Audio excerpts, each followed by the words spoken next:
Assalamualaikum warahmatullahi wabarakatuh. Salam sejahtera bagi kita semua. Perkenalkan, saya Saprudin adalah salah satu dosen tetap pada program studi S1 Keperawatan Stikes Perdita Husada Bulukumba. Saya bekerja sebagai dosen sejak tahun 2015. Sebagai seorang dosen pada program studi S1 Keperawatan, saya mengampu beberapa mata kuliah sesuai dengan bidang keilmuan saya, yaitu S1 Keperawatan, Nurse, dan S2 Keperawatan. Mata kuliah yang saya ajarkan diantaranya mata kuliah Keperawatan Komunitas 1 dan Komunitas 2, Keperawatan Keluarga, Manajemen Keperawatan, Metodologi Penelitian, dan Biostatistik. Beberapa mata kuliah tersebut terbagi dalam semester genap maupun semester ganjil pada setiap tahun akademik. Salah satu mata kuliah menjadi fokus saya adalah mata kuliah Keperawatan Komunitas. Berikut ini saya akan memaparkan mata kuliah yang saya ampu, yaitu Komunitas 1, di mana mata kuliah ini berada di semester 5 dengan bobot 2 SKS teori, di mana kami mengajar menggunakan metode tim. Deskripsi mata kuliah ini membahas konsep dasar kesehatan dan keperawatan komunitas, program-program kesehatan atau kebijakan pemerintah dalam menanggulangi masalah kesehatan di Indonesia, asuhan keperawatan komunitas, dan pembahasan yang terkait dengan isu kecenderungan masalah kesehatan komunitas. Capaian mata kuliah ini adalah setelah mengikuti kegiatan pembelajaran, mahasiswa diharapkan mampu melakukan perencanaan asuhan keperawatan komunitas. Untuk mencapai kompetensi tersebut, mahasiswa akan belajar dalam beberapa topik yang dibagi dalam 16 kali pertemuan, yang mana di dalamnya menggunakan sistem blok dengan waktu menjadi 8 kali pertemuan. Adapun pokok bahasan yang akan saya jelaskan pada kesempatan ini adalah asuhan keperawatan komunitas yang akan dilaksanakan dengan metode perkuliahan, metode ceramah dalam menggunakan metode Zoom. Bismillahirrahmanirrahim. Assalamualaikum warahmatullahi wabarakatuh. Waalaikumsalam warahmatullahi wabarakatuh. Salam sejahtera untuk semua. Alhamdulillah pada hari ini kembali kita akan melanjutkan materi di mata kuliah Keperawatan Komunitas 1 . Mudah-mudahan pada hari ini kita masih dalam keadaan sehat walafiat di masa pandemi ini . Tentu saya mengajak kepada kita semua untuk tetap menjaga diri, mengikuti protokol kesehatan, dan berpartisipasi dalam pelaksanaan vaksinasi . Pada hari ini kita akan masuk pada topik selanjutnya, yaitu kita akan belajar bagaimana memahami asuhan keperawatan komunitas . Sebelumnya kita sudah belajar tentang konsep keperawatan komunitas . Pada kesempatan ini kita akan belajar bagaimana asuhan keperawatan komunitas. Adapun yang menjadi tujuan instruksional umumnya adalah setelah mengikuti kuliah ini, mahasiswa diharapkan mampu menerapkan asuhan keperawatan komunitas. Tentu kita sudah memahami sebelumnya bahwa dalam pelaksanaan asuhan keperawatan komunitas ini dilaksanakan di puskesmas atau dilaksanakan di wilayah kerja puskesmas atau di desa karena puskesmas menjadi pusat kegiatan pelaksanaan kegiatan di luar rumah sakit . Tentu yang menjadi poin penting pertama sebelum kita melaksanakan asuhan keperawatan komunitas adalah bagaimana kita mempersiapkan bagaimana kita mempersiapkan pelaksanaan asuhan ini. Tentu yang pertama kita harus memiliki daerah binaan. Jadi ada daerah binaan. Kemudian memiliki kelompok binaan, dan tentu dalamnya juga ada keluarga binaan. Ada beberapa kebijakan yang terkait dengan pelaksanaan asuhan keperawatan komunitas. Ya, tentu kita sudah pelajari juga sebelumnya tentang adanya undang-undang, ada Permenkes dan aturan-aturan lain yang mengikat pelaksanaan ini, ya. Terutama kalau kita di keperawatan itu ada Undang-Undang Keperawatan nomor 38 tahun 2014 tentang keperawatan, ya. Dalam salah satunya jelaskan bahwa praktek keperawatan diselenggarakan dalam bentuk asuhan keperawatan. Ya, tentu pada kesempatan ini kita akan bicara bagaimana asuhan keperawatan komunitas itu. Di dalamnya nanti kita akan banyak belajar bagaimana melaksanakan pengkajiannya, bagaimana merumuskan diagnosis keperawatan, bagaimana membuat perencanaan, dan yang lebih penting adalah bagaimana kita melaksanakan. Dan tentu yang terakhir adalah bagaimana kita melakukan evaluasi daripada proses asuhan keperawatan ini. Nah, tentu sebelumnya kita pahami dulu apa itu definisi daripada asuhan keperawatan, ya. Asuhan keperawatan itu merupakan rangkaian interaksi perawat dengan klien dan lingkungannya, ya. Dan lingkungan dimaksud di sini adalah sekitarnya untuk mencapai tujuan pemenuhan kebutuhan dan kemandirian klien dalam merawat dirinya. Ini saya kira sesuai dengan undang-undang. Kemudian ini berdasarkan Permenkes, ya. Jadi definisi daripada asuhan keperawatan komunitas itu merupakan perpaduan antara ilmu keperawatan dan ilmu kesehatan masyarakat. Sebelumnya kita sudah belajar beberapa ilmu-ilmu keperawatan, ya, seperti konsep dasar keperawatan, ya, dan keperawatan klinik, ya. Begitu juga ilmu kesehatan masyarakat, ya. Kita sudah belajar tentang ilmu demografi, ya. Kemudian dalam pelaksanaannya tentu ada dukungan peran serta aktif masyarakat, ya. Karena sasaran kita adalah masyarakat, tentu kita berharap di dalam pelaksanaan asuhan keperawatan komunitas itu tentu melibatkan masyarakat, ya. Kemudian ditujukan kepada individu, keluarga, kelompok, dan masyarakat dalam upaya meningkatkan fungsi kehidupan secara optimal, ya. Tentu pendekatan kita pada upaya promotif dan upaya preventif, ya, tentu dilaksanakan secara berkesinambungan tanpa mengabaikan upaya kuratif atau rehabilitatif, ya. Saya kira ini gambaran sasaran kita, ya, karena kalau kita bicara komunitas tentu sasaran kita adalah ada individu, ada keluarga, dan kelompok masyarakat, ya. Ini target-target, ya. Targetnya di dalam pelaksanaan asuhan ini pada intinya sebenarnya adalah kegiatan yang dilaksanakan di luar rumah sakit. Tentu tadi saya katakan yang menjadi pusat perhatiannya adalah puskesmas, ya. Sehingga ini bisa dilaksanakan baik di dalam puskesmas maupun di luar puskesmas, ya. Nah, bagaimana pelaksanaan asuhan keperawatan komunitas itu, ya? Kita lanjut ke pelaksanaannya, ya.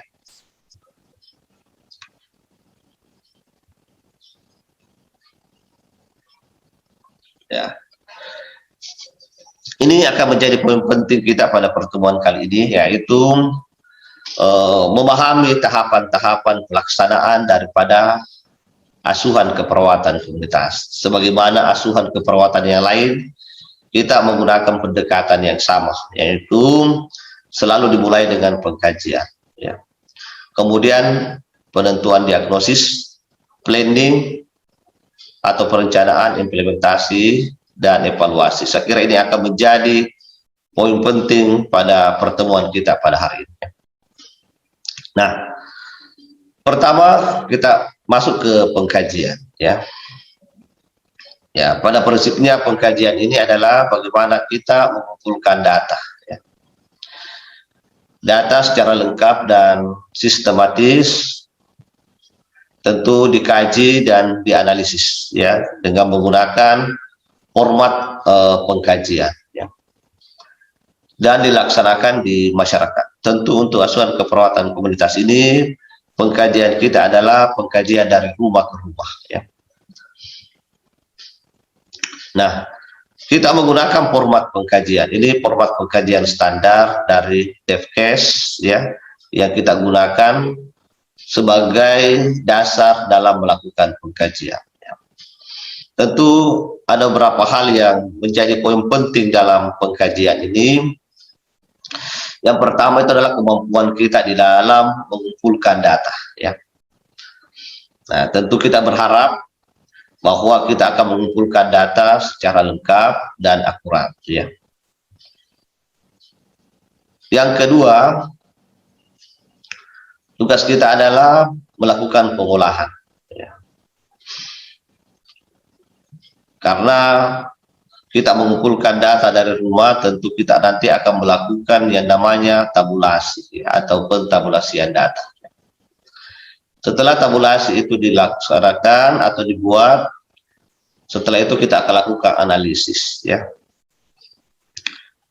Melakukan analisis, kemudian ada perumusan masalah ya, dan ada prioritas masalah ya. Tentu yang menjadi poin penting pada saat kita dalam melakukan pengkajian adalah bagaimana kita mengkaji ya. Kalau kita lihat kondisi yang ada di lapangan ya, banyak masyarakat kita yang hanya mampu menggunakan bahasa ya, maka tentu kita harus menyesuaikan dalam penggunaan bahasa itu. Kemudian yang kedua, kita juga menyesuaikan dengan situasi dan kondisi ya, di mana masyarakat memiliki aktivitas ya di pagi hari ya. Tentu kita juga menyesuaikan kondisi lapangan, itu kita akan melakukan pengkajiannya di sore hari mungkin ya. Kecuali kalau di pagi hari dia ada, maka tentu kita bisa ya. Tapi kalau keluarganya tidak ada, mungkin kita akan mengkaji di lain waktu ya. Ada beberapa inti yang menjadi fokus perhatian kita dalam pengumpulan data ya. Yang pertama itu adalah data inti atau identitas ya. Yang kedua, data lingkungan fisik. Yang ketiga, data pelayanan kesehatan dan sosial. Dan yang keempat adalah ekonomi. Yang kelima adalah kesehatan bayi dan balita. Yang keenam, masalah anak dan remaja. Kemudian masalah maternal dan masalah penyakit dalam tahun terakhir dan masalah lansia. Kalau kita lihat pengumpulan data ini, memang dalam komunitas itu kita akan mengkaji seluruh ya, seluruh persoalan yang ada di masyarakat itu sendiri ya. Bahkan semua tingkat ya, semua warga akan menjadi fokus perhatian kita ya. Sehingga di dalam pelaksanaannya tentu betul-betul kita harus melakukan pengkajian yang akurat ya, supaya nanti kita akan mudah untuk melakukan tindakan apa yang dilaksanakan sesuai dengan kondisi yang ada. Fokus pengkajian ini juga sejalan dengan program pemerintah ya, yang kita kenal dengan PISPK ya, atau program Indonesia Sehat dengan pendekatan keluarga, di mana dalamnya ada 12 indikator keluarga sehat ya. Kemudian di dalam pengumpulan data, tentu kita harus memiliki kemampuan dalam hal wawancara ya, atau anamnesis. Wawancara tentu kepada kepala keluarga ya, dan seluruh anggota keluarga yang ada di rumah itu. Kemudian yang kedua, tentu kita harus melakukan pengamatan ya, pengamatan tentang fasilitas yang dimiliki ya, kebersihan rumah dan lingkungan sekitarnya. Dan yang ketiga ada namanya pemeriksaan fisik. Khususnya kita akan meriksa keluarga yang mengalami masalah kesehatan yang mungkin kita bisa temukan di dalam keluarga itu ya. Kemudian dalam pengolahan data, tentu tadi kita sudah jelaskan, ada pengolahan data, ada klasifikasi data, ada perhitungan tabulasi dan interpretasi data. Inilah satu data yang membedakan asuhan keperawatan komunitas dengan ASKEP yang lainnya ya. Jadi selain data yang disampaikan oleh keluarga, kita juga membuat data dalam bentuk tabulasi. Ya. Kemudian setelah itu dilakukan analisa data. Ya. Tentu ini menjadi kemampuan kita di dalam menentukan diagnosis. Ya. Nah, diagnosis keperawatan. Ya. Nah, setelah data terkumpul, maka kita akan melakukan yang namanya musyawarah masyarakat desa. Itu satu rangkaian. Ya, setelah pengkajian kita sudah selesaikan, kita buat tabulasinya, maka tahap selanjutnya adalah menyampaikan data kepada masyarakat melalui musyawarah masyarakat desa, atau biasa kita kenal dengan MMD 1. Tentu kegiatan ini sangat penting karena kita harus menyampaikan data yang dikumpulkan di dalam pengkajian. Kemudian kita bersama dengan masyarakat merumuskan apa tindakan keperawatan yang harus dilaksanakan. Mahasiswa yang saya hormati, sebelum kita lanjut, mungkin ada yang mau bertanya, bisa raise hand saja ya. Silakan yang mau bertanya, dibuka mute-nya.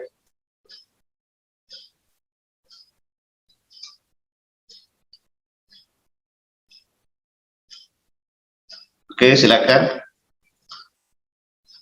Yusniar, mungkin Yusniar. Silakan Yusniar.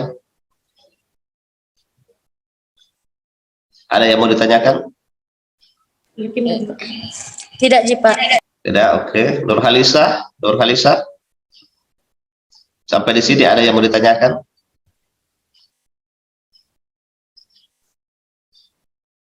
Cukup? Kita lanjut. Cukup, Pak. Oke, selanjutnya kita bicara tentang diagnosis ya. Jadi diagnosis keperawatan itu diartikan sebagai respon individu pada masalah kesehatan baik yang aktual maupun potensial ya. Di keperawatan komunitas ini kita menggunakan buku standar di dalam menentukan diagnosis keperawatan atau masalah keperawatan ya. Yaitu buku SDKI ya. Buku SDKI ini adalah buku yang dicetak oleh organisasi profesi. Ini menjadi buku standar untuk melaksanakan asuhan keperawatan. Khususnya kita di keperawatan komunitas juga menggunakan buku ini ya.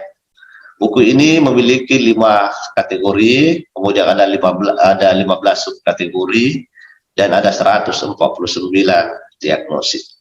Tetapi tidak semua kategori digunakan untuk asuhan keperawatan komunitas. Untuk asuhan keperawatan komunitas kita akan fokus pada kategori 2 ya, yaitu sifatnya psikologis dengan subkategori integritas ilmu ya.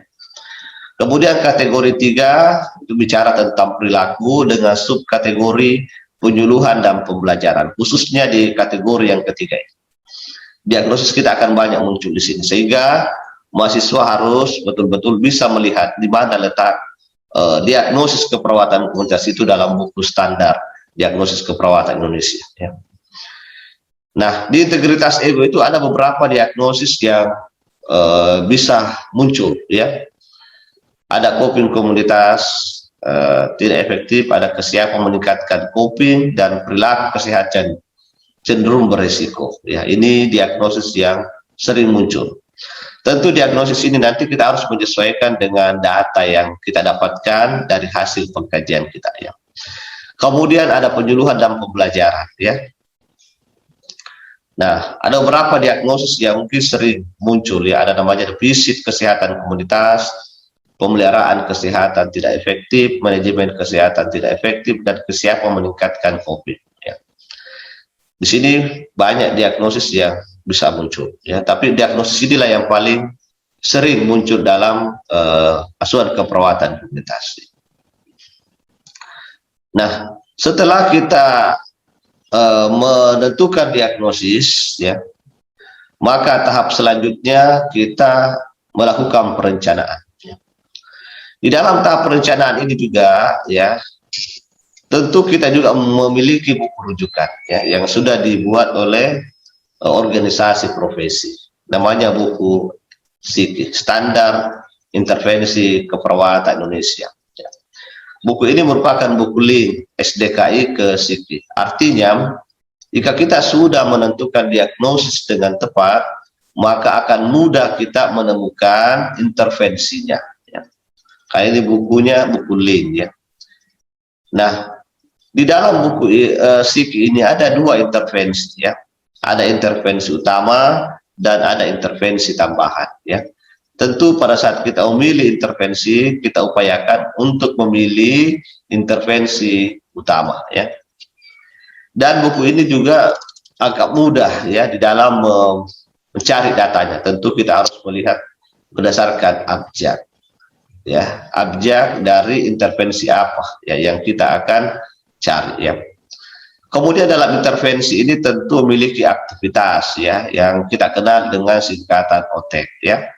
Ada observasi, terapeutik, edukasi dan kolaborasi ya. Jadi semua intervensi kita tentu menggunakan pendekatan ya. Jadi ada OTEK-nya ya.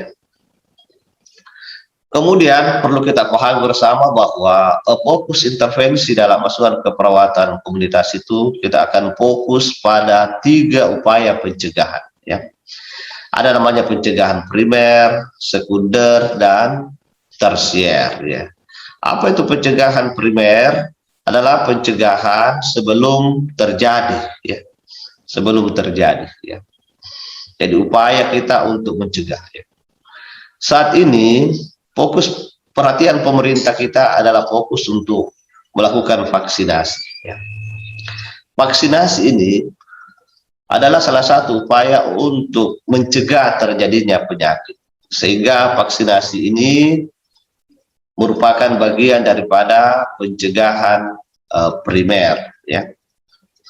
Begitu juga kita mengikuti protokol kesehatan ya, dengan memakai masker, jaga jarak. Bahkan proses pendidikan kita ini secara online adalah upaya untuk melakukan pencegahan primer terkait masalah yang terjadi saat ini. Ya. Dan saya kira kita sebagai mahasiswa kesehatan perlu melakukan upaya untuk mendukung program pemerintah. Kemudian pencegahan sekunder. Pencegahan sekunder adalah pencegahan yang dilakukan ya pada saat kita sakit. Ya. Dalam hal ini memberikan perawatan ataupun pengobatan pada anggota masyarakat yang mengalami sakit. Ya. Sementara pencegahan tersier adalah upaya yang dilakukan setelah sakit, ya, dalam bentuk rehabilitasi. Ya. Tentu di dalam asuhan keperawatan komunitas kita, fokus utama kita adalah 3 upaya pencegahan. Tetapi selalu kita mulai dengan pencegahan primer, baru sekunder, baru tersier ya. Nah, kemudian pelaksanaan atau implementasi ya. Implementasi ini merupakan realisasi apa yang kita rencanakan. Tentu disusun dengan baik ya. Dengan prinsip ada inovatif ya. Jadi dalam melaksanakan asuhan tentu perlu ada inovasi. Menggunakan pendekatan ilmu pengetahuan dan teknologi ya, harus terintegrasi ya. Tentu terintegrasi maknanya adalah bahwa kegiatan-kegiatan yang kita laksanakan sesuai dengan intervensi tadi itu diharapkan mengintegrasikan apa yang ada di masyarakat. Kemudian harus rasional ya, sesuai dengan kebutuhan, mampu dilaksanakan ya.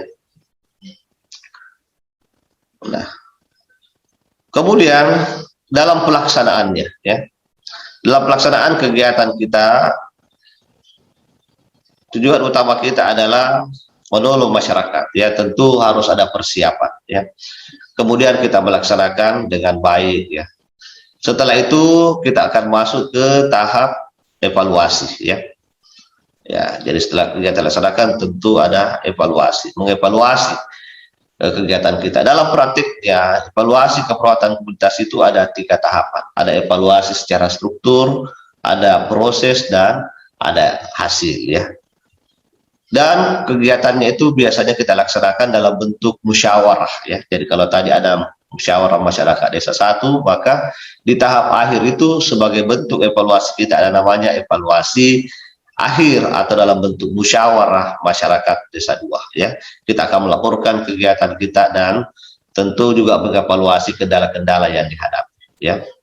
Nah, kesimpulan ya di akhir pertemuan kita bahwa asuhan keperawatan komunitas itu pada hakikatnya adalah proses keperawatan yang diterapkan kepada komunitas dengan pendekatan menggunakan langkah-langkah asuhan keperawatan mulai dari pengkajian sampai evaluasi. Baik, mahasiswa yang saya hormati ya, sebelum kita tutup mungkin ada yang mau ditanyakan?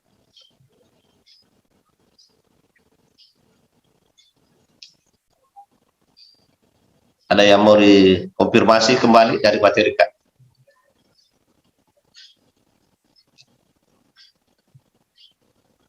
Aisyah Mahmudah. Aisyah Mahmudah. Silakan bertanya.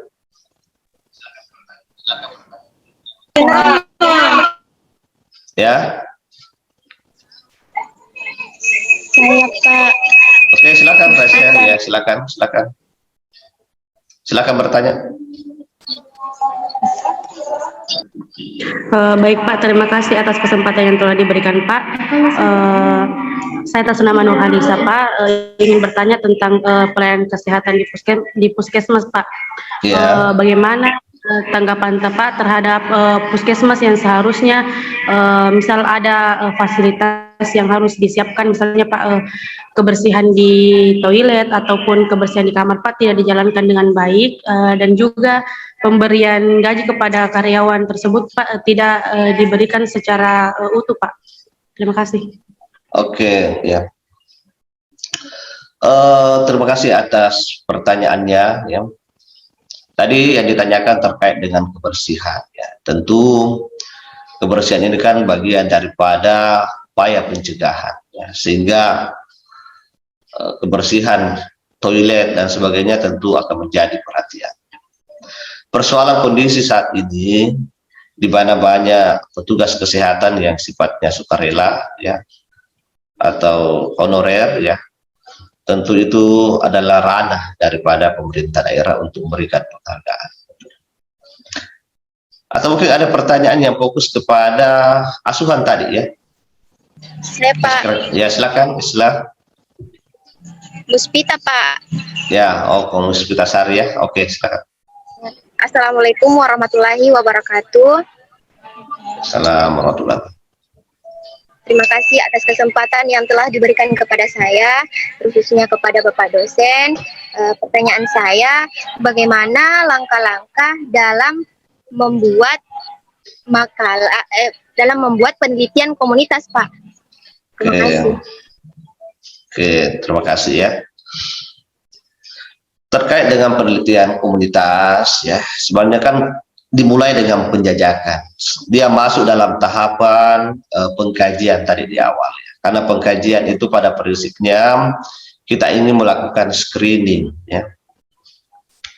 Melakukan screening dari rumah ke rumah ya. Dari situ nanti kita bisa menilai ya dalam bentuk tabulasi data ya. Itu menjadi dasar untuk melaksanakan tindakan apa yang akan kita lakukan. Kalaupun itu erat katanya dengan suatu penelitian, saya kira itu bisa menjadi data dasar. Sehingga penekanannya di sini adalah bagaimana kita melakukan pengkajian ya dengan tepat ya, pengkajian dari rumah ke rumah dengan tepat, dengan mendapatkan data yang akurat seperti itu. Oke.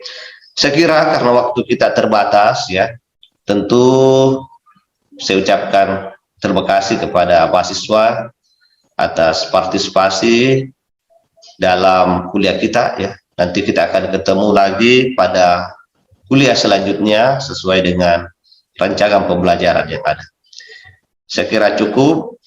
Terima kasih. Mohon maaf jika ada kesalahan kekurangan. Billahi taufiq wal hidayah. Assalamualaikum warahmatullahi wabarakatuh. Waalaikumsalam warahmatullahi wabarakatuh. Tadi, oke. Siapa yang rekam tadi?